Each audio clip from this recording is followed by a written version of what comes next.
L'œuvre que je vais vous présenter aujourd'hui est un ancien film perdu. On l'a égaré durant 7 ans avant de le rendre disponible au grand public. Une fois accessible, celui-ci a marqué avec effroi les utilisateurs d'Internet.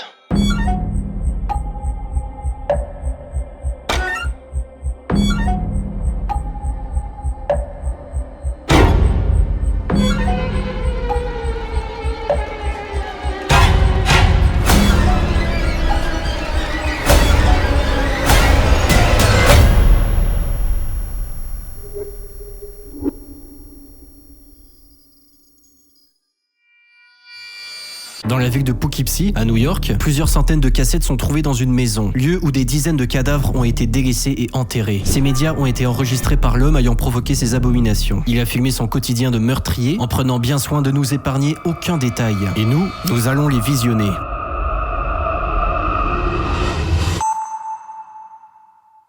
The Poughkeepsie Tapes est un film sorti en 2007. Celui-ci s'est fait remarquer pour ses visuels assez gênants et sa mise en scène très réaliste. Il a connu un regain de popularité sur TikTok, car certains utilisateurs le décrivent comme le film le plus choquant qui n'a jamais existé. C'est assez légitime parce que sur Internet, les avis ne sont jamais extrêmes. Pour cette vidéo, j'ai visionné le film et j'ai enregistré mes réactions à chaud. Ça met vraiment mal à l'aise. Et je vais spoiler cette œuvre dans son entièreté, tout en restant politiquement correct et sans vous montrer d'images choquantes. Ça va vous permettre de satisfaire votre curiosité sans vous choquer, et ça va également nous donner la possibilité d'avancer dans une question que je me pose depuis plusieurs mois. Jusqu'où l'être humain est prêt à aller pour le cinéma? Maintenant que j'ai dit ce que j'avais à dire, je vous souhaite un bon visionnage.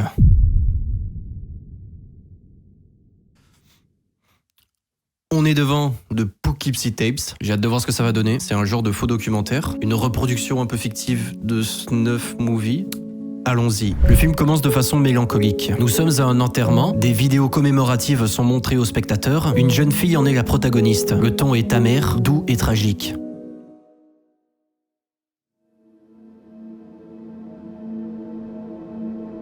La musique commence à prendre un rythme plus stressant. Un inspecteur décrit que ce que nous allons voir est le cas le plus dérangeant qu'il ait jamais connu dans sa carrière. L'ambiance est posée. L'image coupe et nous voici dans ce qui semble être le cimetière aperçu quelques secondes plus tôt. L'homme qui tient une caméra, non visible, attache un corps à son véhicule et le traîne en dehors de sa tombe.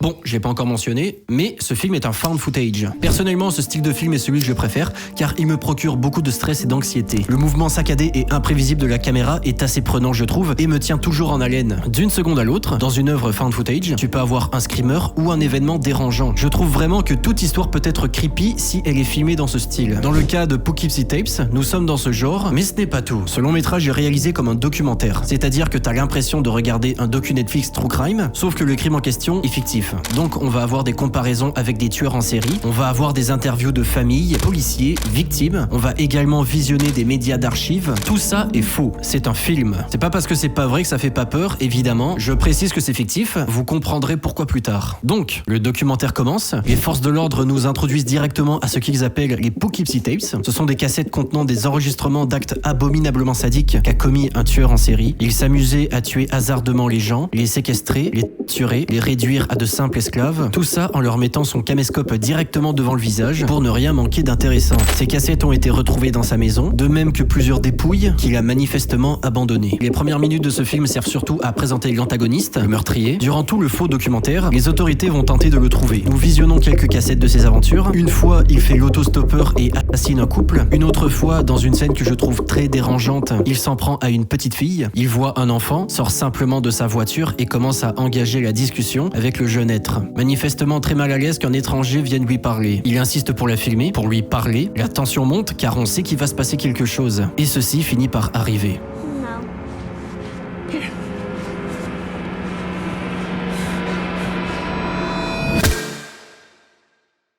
Je pense que là on est vraiment sur l'exemple parfait d'une scène qui a pas besoin de montrer et d'être graphique pour faire extrêmement peur. On voit déjà que la petite fille elle a peur et on voit déjà le gars, de par sa respiration super saccadée, tu comprends déjà qu'il est méga stressé. Et le pire c'est que tu comprends ce qui va arriver mais tu te demandes quand même quand. Et c'est tellement cruel parce que la petite fille elle est devant chez elle. Le bruit de l'impact, à aucun moment tu vois le corps de l'enfant mais ça reste super violent quoi. Désolé pour la balle perdue mais cette scène là défonce toute la franchise August Underground. Nous visionnons également un enregistrement assez gore de sa part. Sans contexte, il réveille une femme et on s'aperçoit qu'il lui a effectué une césarienne césarienne et a placé la tête de son mari, qu'il a lui-même exécuté, dans son ventre. C'est extrêmement cool. Après cette introduction assez longue, on parle quand même d'environ 30 minutes sur 1h20 de film, nous faisons la connaissance de la plus grande victime de ce tueur anonyme. Elle se nomme Cheryl Dempsey. Dans toutes les cassettes du tueur,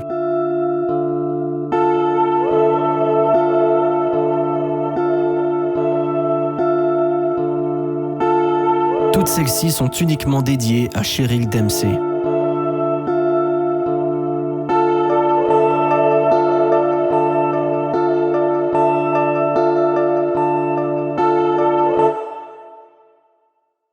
Nous allons voir comment il l'a traquée, comment il a fait d'elle une esclave, une victime, et comment elle a fini. Cheryl Dempsey est une adolescente stalkée par l'antagoniste. Lors d'une soirée où elle est seule chez elle avec son petit copain, il s'introduit assez furtivement et place même sa caméra dans la chambre. Caméra qui devient invisible aux yeux des futures victimes. Mais ce n'est pas seulement son caméscope qui est indiscernable, lui aussi. Il peut même se promener dans leur champ de vision sans se faire voir. Décidément, il est vraiment très subtil cet assassin. Imagine, je suis là, puis là, il y a un mec là qui me filme.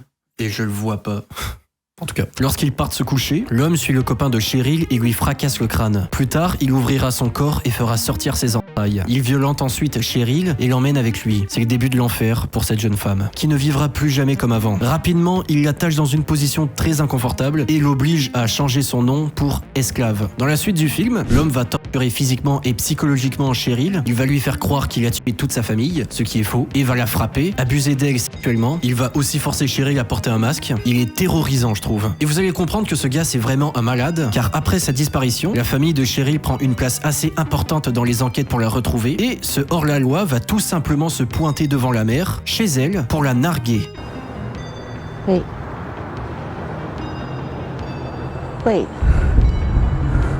Oh my God.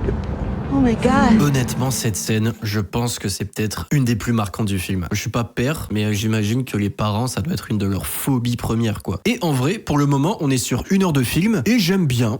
C'est cool. Je trouve que le montage sonore est très discret, mais les choix de musique sont toujours crédibles et ne volent jamais la vedette. Les différents plans effectués, c'est un peu en raison du found footage, mais je trouve qu'ils font vraiment sinistre. Ça instaure vraiment un sentiment de gêne constante. Petit bémol par contre sur l'effet VHS qui est, je trouve, un peu exagéré. Ça me sort un peu du film qui est censé être super réaliste. Bref, pour le moment j'aime bien, mais je trouve pas que c'est un chef-d'œuvre. Vu qu'il est très recherché, le tueur en série change sa manière de commettre ses crimes. Il va désormais s'attaquer à des travailleuses du sexe et leur scarifier le visage. Il force même Cheryl à commettre des meurtres. Les autorités vont alors le surnommer The Water Street Butcher. Il y a aussi une scène avec Ted Bundy qui sert pas à grand chose. Le Water Street Butcher va aussi faire entrer des jeunes filles qui vendent des biscuits chez lui. Mais grâce à Cheryl qui fait du bruit, elles vont pouvoir sortir en toute sécurité. Mais après, en même temps, je sais pas pourquoi il l'a placé sous la table, juste en face des enfants. Après, on entre dans une intrigue que je trouve pas plus pertinente que ça et qui brise un peu le rythme, je trouve. En gros, pendant environ 20 minutes, on nous explique que les autorités ont trouvé le Water Street Butcher et qu'ils l'ont exécuté.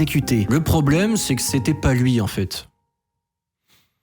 On s'en va les couilles. Après cette séquence, nous visionnons la cassette qui est, selon moi, la mieux réalisée et la plus terrorisante de ce film. Dans celle-ci, le tueur en série prend une autostoppeuse en se faisant passer pour un policier. Il dit à la femme qu'il va la déposer dans une station-service, tout près d'ici. Seulement, lorsqu'il va passer devant, il ne va pas s'arrêter. La femme va sembler confuse et rire jaune. Petit à petit, l'ambiance se dégrade et l'homme lui avoue qu'il n'est pas policier. Il lui avoue également qu'il va l'agresser et la tuer. Dans un long plan séquence, nous allons être témoins de la panique grandissante de la victime jusqu'à cette scène.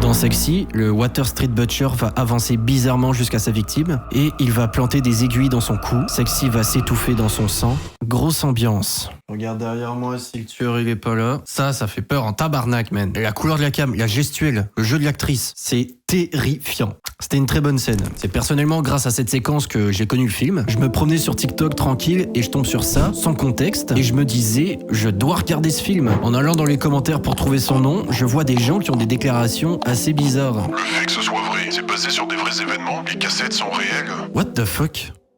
Non. Inévitablement, vu que c'est un found footage se voulant réaliste, additionné au fait que ce soit présenté comme un documentaire, The Poughkeepsie Tapes a pendant longtemps été décrit comme un vrai truc sur internet. Et encore aujourd'hui, il y en a qui pensent ça. Les commentaires que je viens de vous montrer, je les ai screenshots hier. La problématique là-dedans, c'est que ça fait énormément de désinformation. Il y a même des créateurs qui exploitent cette sensation pour mentir en toute désinvolture dans leurs vidéos. Genre ce mec, je le connais pas, mais en 20 secondes de vidéo, il balance au moins 5 mensonges sur le film. Et le pire, c'est que plus de 10 000 personnes ont like, et il se fait approuver en commentaire. Est-ce que c'est vraiment arrivé? Attendez, vous dites que c'est vrai? Les Poughkeepsie Tapes sont arrivés dans la vraie vie? Les meurtres dans ce film sont réels? Les cassettes sont réelles?